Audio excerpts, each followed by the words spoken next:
Welcome to The Art of Growth. This is Jim Zartman, and today Joel Hubbard and I are talking about tools. More specifically, our relationship to tools. And we are talking a bit about an app that we have been working on for the last year, but that's not really the purpose. This is actually part of continuing to zoom in on living more according to our values. And that can relate to the tools we use, overuse, pursue, or use well to be consistent with our values. If you are a new listener, you can check out a lot more about us at theartofgrowth.org. That's where you can sign up for our newsletter. There's a blog there that's helpful. There's free Enneagram tests for you to take, as well as ways to connect with us if you're interested in having us do some training in your organization or to coach you personally. But let's go ahead and jump in with this conversation that Joel and I had. Yeah, so what are we doing with our lives right now, Joel? Well, besides the fact that we've done, I don't know how many things we're doing. It's so many things, so many different projects going on all at the same time. And we created an app. We did. We created an app. I mentioned it in passing when we were in the airplane on the IEA conference episode, just briefly. But that's about it. We haven't mentioned that we've been working on an app for the last year. Yeah. It is. It's a year next month. It's been a year, yeah. Meeting regularly, talking about this. Oh my gosh. Planning and designing, writing content, a document with 15,000 words in it. We always overwrite so we can simplify, get something as simple and concise as possible. So something we're always trying to figure out how to do is how do we make something that is really complicated as accessible as possible. Yeah, and I have a complicated relationship with apps. Tools of any kind for me have always been a challenge.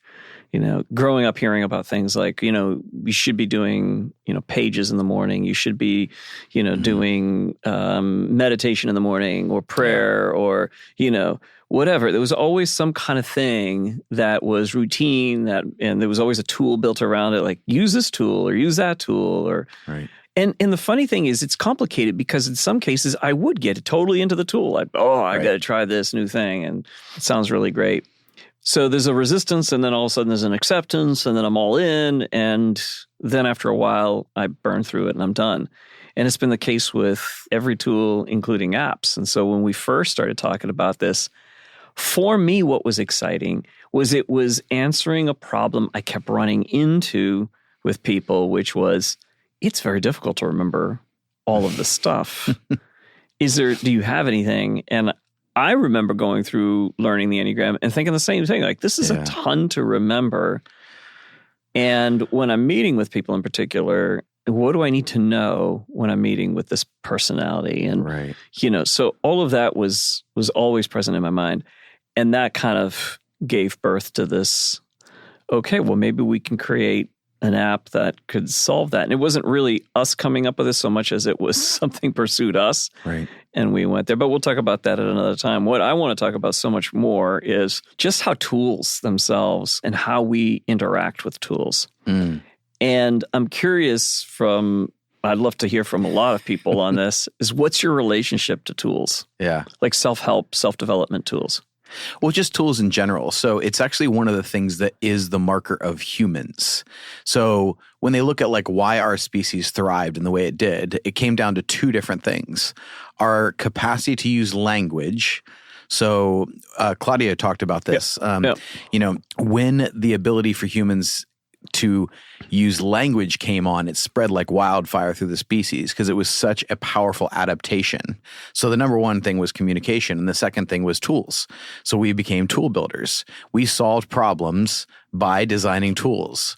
How do you take down this woolly mammoth that could feed all of us? Well, you develop the tools of spears, and then we developed the tools around, fire, and then housing, and then all of these different things that we've developed have all been trying to figure out how to solve a problem. And when it comes to the Enneagram, I think one of the problems is you either have to be a super nerd and get really, really into it, which is what happens to a lot of people. Like there's a stickiness to the Enneagram. And so I think a lot of people we know, a lot of our listeners, they're super fans. Yep. They've delve way into the topic, and then they start seeing the patterns, and then they start extrapolating with all the people that they know and trying to figure out their type. And so if you have a natural bent towards that direction, then you are in. But for the people who want to be able to utilize the tool, but they don't have the time to be, super fans of the Enneagram, they're not going to go that level of depth. How do we actually make them be able to use the Enneagram as a tool as efficiently as possible with a tool? Mm-hmm. And I'm the same way. I'm just not a big app thing. I have like a rule on my phone that there's no more than 2 pages. But what I do like is anything that gives us some kind of an orientation of where we are and where we want to go. So from the beginning, the old logo of the Art of Growth and the new one, a compass is like at the center of that logo. Mm-hmm. And that's because we do like tools that orient people as to where they are and where they're going. Mm-hmm. So I think that's at the heart of not just the humanity of it, but the purpose of what we're doing with this. Yeah, well said. And I think there's a complexity that develops around tools when it comes to the tool itself is useful to a degree, which is why we have more than one tool, right? If you think about sort of a brute kind of analogy would be that of, screwdriver, you need a couple, flathead, you need the Phillips. You probably need a hammer in your house, pair of pliers. Those are sort of the basics of what everybody needs. You just named every tool I actually own. I own one toolbox and like a drill. Like that's pretty much it. Oh, yeah. and then an entire thing of leather building tools. Like that's right, which is funny because you have all these leather building tools, and for a lot of people that would be overwhelming because it's way beyond. So I think that's another layer to the complexity is specificity. Yeah. It's to what it is that you're interested in, right, and how is it helping you to develop in that area. Yeah. Beyond that, I think the tools become a problem to us. What happens for a lot of folks is that this definitely happened to us, is we were new homeowners. And when you're a new homeowner, you go crazy with all these things you need, right? Yeah. I mean, we had Home Depot every other day. Like when you get something. Totally. It was nonstop. I don't remember a time from in that first 5 years where I wasn't working on something, creating, either building something brand new, tearing something down, and then a bunch of maintenance stuff that you needed. You needed this for that. You needed, for example, it's like, well, my lawn, I'm going to be cutting my own lawn, which means I need a lawnmower. But also means I need a weed whacker to do the edges. Okay, so great. And I might need something to bag. I might need bags for that. And I need headphones that can get over the lawnmower. Those are little luxuries you end up excusing yourself for. Like, it's a part of it, No, heck yeah, absolutely. It's so noisy and so. Then there's things like, but you need oil, right? You need to go buy oil for the, you got to get gas. You got to make sure you got a good gas container. Well, the gas container itself is important because you want to make sure that it's one that holds a lot of gas, but you can also conveniently tip it into the gas tank. I mean, I went through this whole thing with gas containers that I couldn't stand because they were completely useless or just ineffective. Then you've got the... I'm really sorry for this home improvement segment of the Art of Growth podcast, but it's all for a purpose. Carry on. But let me go on. Go on. Go on. So then I'm like, keep talking about gas canisters. I don't want to spend because you start running out of money, right? And you're like, oh crap! Now I have to sharpen my own tools, right? Right. So like the blades on the lawnmower, okay, well then I'll sharpen them myself. Yeah. So back to Home Depot to find something that's fairly cheap to sharpen them. So all of this stuff, and at no point in this do you ever think I'm just going to hire someone to cut the grass. No. So that's the nature of tools and the relationship to tools is because after a certain point you realize that your time becomes more important to you and you want your time back. And so what do you have to do? Well, you have to... Because you start feeling like a tool. We've been working on some really hard stuff and my brain is now going to like exhaustion humor mode. Yeah.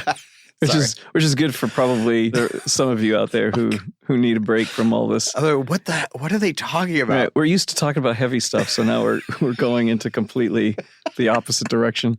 But tools are essential to a degree, and then after a while they become, I think, useless for all of us. I think some tools for some people have. A friend of mine who said, I've been doing this morning journaling thing for years. Never will stop. That's like the tool that works. But then if I were to ask him, how many other tools have you gone through? It'd probably be, as many as I've gone through. Yeah. It really has to be value driven, I think. You have to look at what it is that you're trying to achieve. And some people stop looking at that and they start looking at the tool and they start looking at, I should be doing this. I should be doing that. I should be doing, meditation in the morning, journaling in the morning, reading in the morning, exercising in the morning. I mean, the list can get quite long for just pre-work practices, right? And the tools you need for those. And now I'm so tired. I have no energy mental left to go actually do my job. Yeah. The point of this is to do what for me? In what way do the tools serve me? Right? The reverse is I'm serving the tool. And that's what ended up happening when we had this home, is that we ended up serving the tools that we owned. And then that's when I realized I am a tool. Because I'm only here on a Saturday. My only job was to do all of the stuff that in the end, after a while, they were no longer achieving the goals that I had, the values that I had. When you start feeling like now I'm serving the tool and the tool is no longer serving me. But it really has to be, what am I trying to achieve? Am I trying to achieve in the morning a sense of returning to myself, a sense of creating more of an intentional awareness, imagining my day and how I want to be, and then really kind of embodying that feeling in the morning, like starting with how do I want to be today?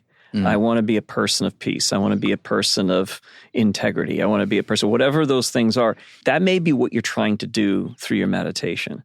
I don't know that any of us as humans, if we're not intentional, it's so much easier to sort of go on autopilot.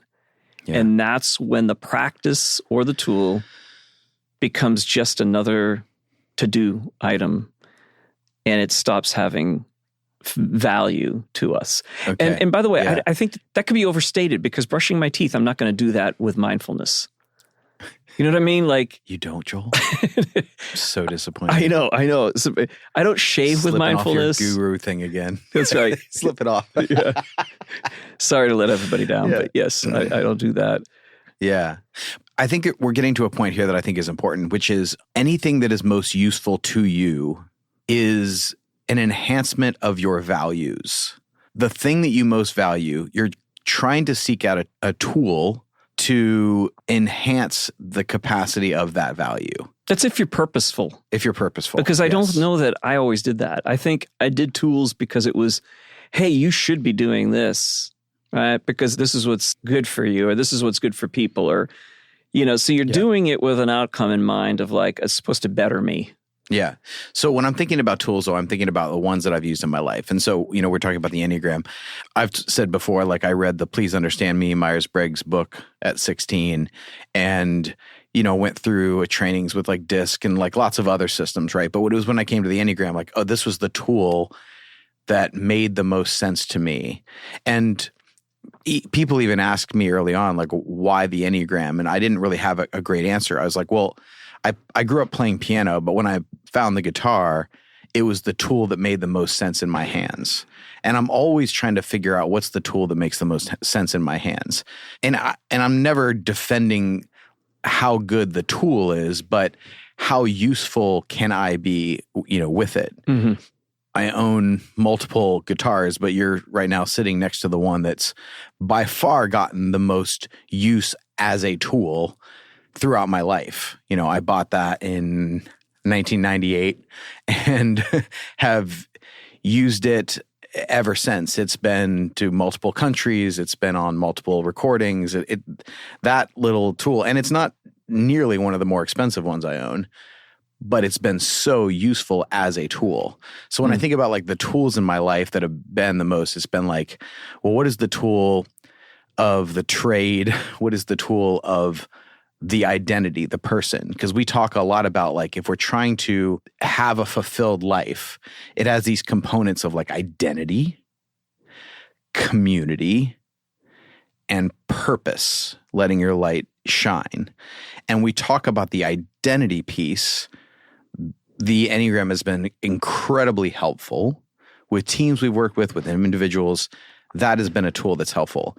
But there's this community piece when you come into working with teams, groups of people together. That's where we're going, well, how do we use some of these tools that have been helpful in the identity into the community so that the community can then fulfill the purpose? Mm-hmm. Right? Yeah, absolutely. Okay. The other side of that would be there are some times where, because I'm not nearly as motivated or I'm not seeing immediate benefits, that I can give up on a tool too quickly. I can give up on a practice too quickly. And I do think that there are things you have to give it a little bit of time and practice. Yeah. People have said like, well, I tried meditating, it didn't change me. Or I tried meditating and I couldn't focus, I couldn't pay attention, or I couldn't stay present, or I could. Yeah, absolutely. Absolutely. And some of those things take time, right? It's like I went to the gym, but I didn't lose 50 pounds. It's going to take time, right, to do those sort of things. So I think that there is a recognition that the product or the results may not necessarily be immediate. But again, I think that's the distinction between if you're highly results oriented, which I am, or if you can, move it more towards value driven, which is more about how do I want to be and what is it that produces some measure of fruit in me, meaning things like I don't go to the gym just to lose weight. If the goal is just to lose weight, then it depends though. Like, for example, if the weight is a problem to the degree that it's preventing you from doing the things that you love and that you really want to move towards, well, then, that makes sense that you would want to do that. And you might get frustrated with the slow results, but it's still in service of your larger goal, your larger value, which is I want to be here present to the people that I love, and I want to do something of significance. You mentioned those three things: identity, community, and sort of purpose, right? So like, in what way are those three things being negatively impacted by my weight, my health, my mental health? There's a lot of things that we can look at and go, well, my practices currently, my habits, my way of living is not serving those larger values. And so that moves us away from strictly being very narrowly focused on immediate results or focused on specific outcomes. I think it broadens it a little bit more and puts those outcomes underneath the larger thing that we're trying to be or achieve, which is much more about our values and our purpose. Yeah, I think that's the whole thing, is like, where are you going and what is going to get you there? We're talking about like physical health, and I think there are tools that make a huge difference. I had loved biking, as a kid, and then as I got older, I was like, well, I had a mountain bike as a kid, I'll get one, but I never really enjoyed riding it. And then, for my 40th birthday, I had this goal of doing a triathlon. And so all my friends, all these people pitched in and got me this road bike that every time I ride it, I have this visceral memory of the first time I stepped on that pedal and just felt like it shot forward. And it was this exhilarating feeling that I get every time I ride it, and just this weekend, again, I did a 50-mile ride again. And I love the process, but it was like the tool of the bike, but also the tool of riding was something that was really good for my health. It's really good for my mental health. It's been where I've processed a lot of like really difficult emotional stuff. I remember taking long bike rides the week before my dad died, like processing, knowing I was going to it, and the day that my grandfather died. And those being times to process that whole thing. Because for me, I know that when it comes to exercise, anything that is not enjoyable is not sustainable. Oh, yeah. Yeah. But I mean, I lose time surfing. I lose time doing jiu-jitsu. It's just fun. I just love it. And so, when we first started going the Enneagram and having these conversations, we'd lose time just getting into that. And I think now there's this desire to move towards efficiency, because when we were talking about tools and you're talking about mowing the grass and all that, there's always a point where I go, I could keep getting a better tool and a better tool and a better tool. And the pursuit of tools can almost be a thing where we've watched people get lost in themselves, Mhm. where I want a specific thing, and so I'm almost always looking for the next tool. When I first started playing racquetball, and I did so for the same reasons you're listing there, it wasn't the pop, because at the time that I started, racquetball had already dipped significantly in terms of its popularity in the country. Because it's a nerd sport. It's I don't know if it's a nerd. Well, probably, yeah. It has a bunch of nerds in there. Well, so does jiu-jitsu. I can't talk. Like, whatever you're into, guys, just you be you. You know? Yeah. But it was not like, okay, that's what everybody's doing and everybody's into. Right. But I really didn't care. It was just more of like, too bad. I wish more people were into it. Yeah. But I love it. And regardless of whether anybody else does or not, it's like, well, I'm enjoying it. And as long like, as you got enough similar partners. to you, it felt like this feels natural to me. This feels like the racket in my hand felt right. And it just was like, oh yeah, I feel like I was born with a racket in my hand. I love that feel. And I've tended towards racket sports. All right. So that became a passion of mine, almost a fixation. Like I couldn't stop thinking about it, watching YouTube videos, trainings, all this stuff. Yeah. And at this point, probably hundreds of hours of it. But then it became about the tool itself. Like, so not only the sport, which is a type of tool, but then the tools of the sport, like rackets and so on. What shoes will allow me to cut without hurting my ankles? Things like that. Yeah. It does make a It's difference. there's a lot of thought that goes into that. Yeah. And so I tried a few different rackets, realized like, oh yeah, I'm starting to fall into that trap of the tool is going to help me. It's going to fix all my problems. Oh man. You know what I mean? Keep going down that route. Yeah. It's like, I've seen okay. people do that in every single Isn't field. it? Yeah. Oh yeah. It's so funny as someone who did music and recording, some singers don't like their voice, and so they just endlessly try new microphones, thinking one of these microphones is going to make me sound good. But it's like, nah, man. Yeah. You can't fix that. Back when I used to do that, I had people come in and like record, and they're like, I don't really like my voice on this. Can I try another mic? And I'm like, it's not the mic, dude. So I had a friend of mine who I think he was purposefully, he hated that whole world of like everybody's buys the latest Endless, and the best and tries to look good. So, and he was if he had wanted to, he would have been easily not only a scratch golfer, but probably pro or semi-pro or something. Phenomenally gifted without ever really playing.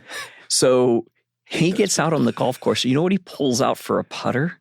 He pulls out an old wooden cane and he flips it upside down. What? And just to annoy everybody, that would annoy me. He sinks a putt from 30 feet away. Oh my gosh. And he just laughs and he puts it back into his beat up bag. He picks it up and he walks off. And it just annoyed everybody else who had the $300 putters and, Yeah. Now, I don't know if he was intentionally doing this, but I knew he kind of had an edge about this whole thing of everybody's trying to look good and he was just good. Yeah. But I think it does speak to this thing of the tool isn't the thing that's going to fix everything for us. And when we find ourselves chasing the tool, that can be part of the problem. And that's an industry all in itself. I mean, how many people are selling tools because they know people think that the tool is going to fix everything? Oh my gosh, yeah. I'm reading this book right now called The Molecule of More, which is about dopamine and how it affects the brain, as I've been more aware of my patterns. And we'll have to do a whole episode on what I'm learning right there because it's really messing me up. But it catches because there's these two systems in the brain. One that creates the anticipation and desire, and one that actually allows for enjoyment in the moment and, usefulness, enjoyment here and now. So you have the desire systems and what they actually call the here and now systems in the brain. And so many times I feel like whatever it is we're chasing. And if I look at the big picture of what we're talking about here, there is the pursuit of something that's going to help me or make me feel a certain way. And so much of what advertisers are doing is they are activating the desire without any consideration of the enjoyment. And we have to learn how to differentiate because desire is like the salesman. Dopamine is a salesman. And it considers the wanting, but not the liking. But it presents and sells you on the fact that you will like it. Yes. Because it does look pleasurable. Yes. And so I ask myself this question now, and I've just been doing this more, like, will this actually make me happier? Because I know my base happiness is probably going to reset to a Do you pretty imagine similar. yourself in that space? Of course, I always trying it imagine out myself. and feeling what that will be like? It's always great. Yeah. Yeah. Well, but I mean, do you do it in a realistic way?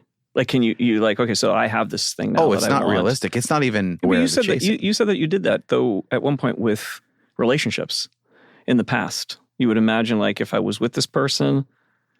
Yeah, so Would I it don't have the really- same issues with relationships as I have with a lot of Oh, other interesting. things. Interesting. Yeah. I think we all kind of do it in a different way, or we all For have, sure. different issues. For me, my systems, for whatever reason, in relationships are much more stable and steady than they are with like things where I'm working on a healthier relationship.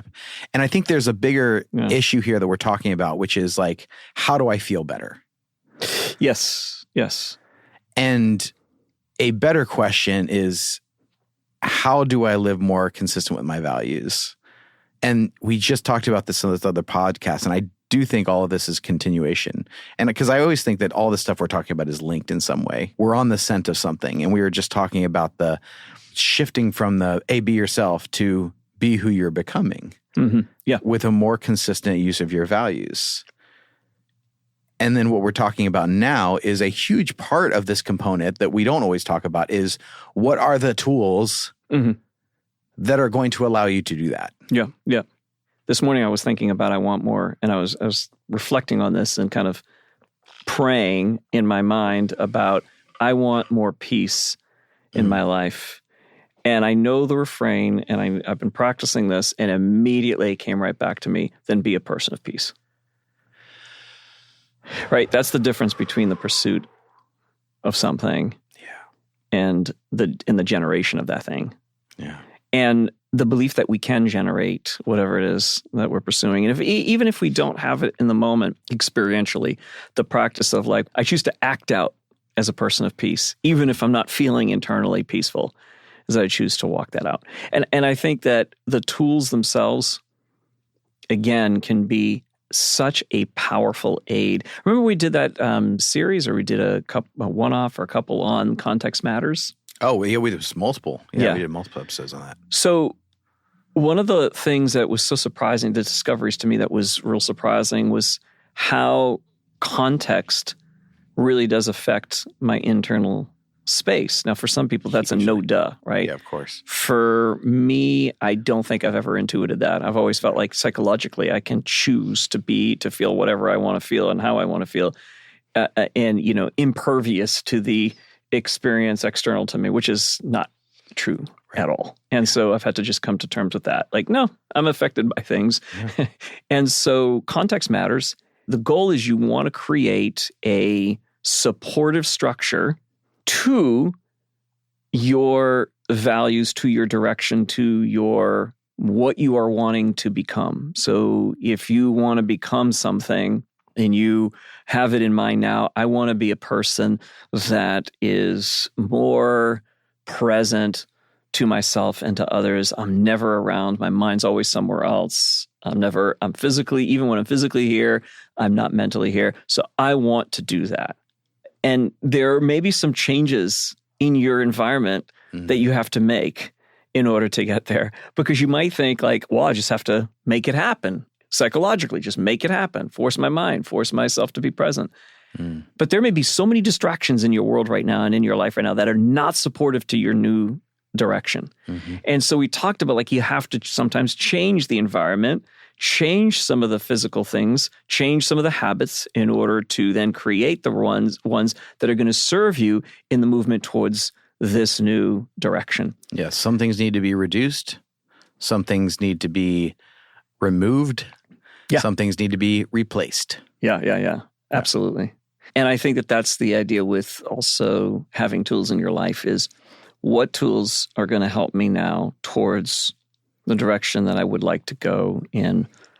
That's where the tools become most powerful to you. And then at a certain point, you will recognize they're no longer serving me. And now I need to think about, where am I going now? Yeah. And what tools are going to help me to get there? Yeah. So back to this thing that we've created, just to kind of wrap it up. Yeah. We did create an app. Mm-hmm. Right now, it's going to be only for business use. Yeah, for Eventually- teams. So Yeah. teams use it together. That's the functionality of it. Yeah. So if you're on a business team, yeah, we can work with you on it. This is not like something that can, be used by individuals at this stage. Yeah. And right now it's only on iOS, but that won't always be the case. Yeah, and we will definitely release it to everyone, Some consumer point, yeah. use at some point. So, yeah, I run into this quite a bit with folks who we coach who are struggling with trying to find something that's going to work, trying to find something that's going to improve who they are. And hopefully this is helpful in the way we think about our own growth and development, that it becomes more about the values, about being really present in this moment and being able to be satisfied in this moment, or I would say content in this moment, while still having the other side, as you were talking about the brain, that's still saying, but there's more, right? Because I think that that's true too. Yeah. But the ability to have both happening and both working together, and then to create or to recognize tools are here to serve me, not me to serve those tools. Yeah. And so in what way can those tools serve where I'm going and what I'm becoming?